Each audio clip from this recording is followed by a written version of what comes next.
here it is. The first step to, gaining exposure, gaining a college scholarship is you have to go to national tournaments. It's not mandatory, but that's one of the easiest ways to gain the eye of college coaches. Um, National tournaments like Super 32, Beast of the East, um, Virginia Beach Nationals, things of that nature. If you're a youth wrestler, they got, Tournament of Champions, TLC, Tulsa. They have, the Nunway tournament just passed. Those are all tournaments that college coaches go to. These coaches are traveling to national tournaments because the best kids in the country, even if you're not the best kid in the country, you're going to compete against the best kids in the country. So if you go to these tournaments and you do well, you find out a kid is a state placer from Illinois, and you're from Florida, and you manage to beat this kid. That is a college coach that is now knowing who you are because you did well from this kid that had his eye. That's number one.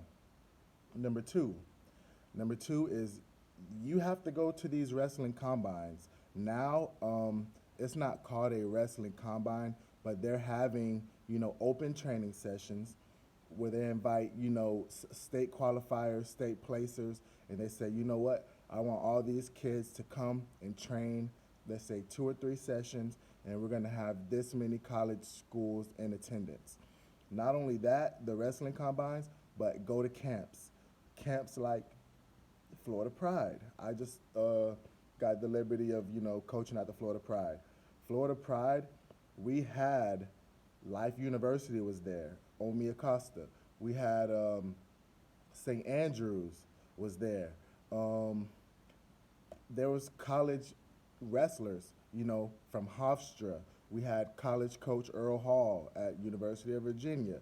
Like if you go to these college, these high school camps, these coaches, these clinicians are college wrestlers or they graduated college. You guys need to start going and getting yourself out there. Put yourself out there to the public. So number one was go to national tournaments. Number two, go to these wrestling combines, these training sessions. Number three, go to camps. Lastly, the last thing that you can do, number four, sell yourself. You have to sell yourself. You got to think about it, man. This is for boys and girls, men and women. You got to think about it. There are thousands of college wrestling programs, probably hundreds, thousands of college wrestling programs, ranging from D1, D2, D3, NAIA, JUCO, club. You know, there's probably thousands. Now you got to think about it as well. There's thousands of programs. There's also hundreds of thousands, maybe even millions of wrestlers. What makes you special that out of these thousands, hundreds of thousands of kids that, they say, oh, we're not going to overlook you? Well, let me tell you, a lot of people are overlooked, even though you're a two-time state placer, even though you're a three-time state placer. You might be overlooked. These D1 schools, they might not see you. You're not on the map. You don't have those connects. You have to sell yourself. Here's how you sell yourself. Go to whatever school you want to wrestle at, and you type in, for example, I tell my college wrestlers all the time, um, I like when they go NAIA. I'll say, hey, type in NAIA wrestling schools. Google will pull you up a list of about 75 NAIA wrestling schools. I say, hey, click those websites. Each and every school you see, click the website, go to the athletics, go to the part that says recruit me, recruitment form, athletic form. These forms will give you the opportunity to advertise yourself to the coach. These forms, they say, oh, what's your name? What's your height? What's your weight? What are your accolades? What have you done? That gives you the opportunity to sell yourself to the coach, to the school.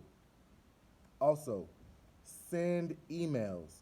If you click the roster on any college program, click roster. Those rosters also have the coach's information. All the coaches has emails. Email the coach. Hey, I'm so and so. I'm interested in wrestling for you. Tell them who you are. Tell them what you did. If you have highlight tapes, attach a highlight.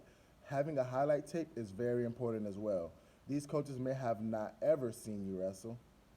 Tell them who you are, email them, attach your highlight, leave contact information. Leave contact information. Not only do some people say they email them and send them a highlight tape, but they don't leave their phone number, their email, they don't leave anything. These coaches have to contact you. Leave your high school, leave your coach's information. They need, credible sources about who you are, your character, what you plan on doing, what type of person you are. Um, Leave your contact information. Lastly, call these coaches. Listen, I've transferred before. I've, not had any offers. I didn't know what I was going to do. I personally have done these methods. I can tell I've transferred a couple times. And just about every coach that's come in contact with me, I call them. I went on their website.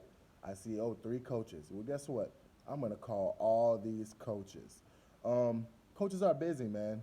They're running practices. They're traveling on the road. They're doing like 3 practices a day, let alone they have families. So you call them multiple times a day. Leave voicemail messages, leave callback numbers. I promise you, their job is to recruit. They need wrestlers to come and wrestle for them. So get on your P's and Q's. Stop thinking that you're going to just be handed opportunities in life. You're not. Like, nobody just wakes up and says, oh, this person just handed me $1,000, or, oh, this opportunity just came. No. Get out there, work for opportunities, create opportunities. Create opportunities. Um, Man, my granddaddy, my mom used to always say, a closed mouth don't get fed. That means open your mouth, put your hand out, take something if you want it. You got to go get it, man. Um, Once again, man, I hope this video helps all of you. This is something that you can do personally to, earn yourself a college wrestling degree if that's what you want to. This is not only specifically to college wrestling. This is universal to all sports. But once again, do not think that you're somebody special. Even though you might be a phenomenal athlete, there's thousands of athletes.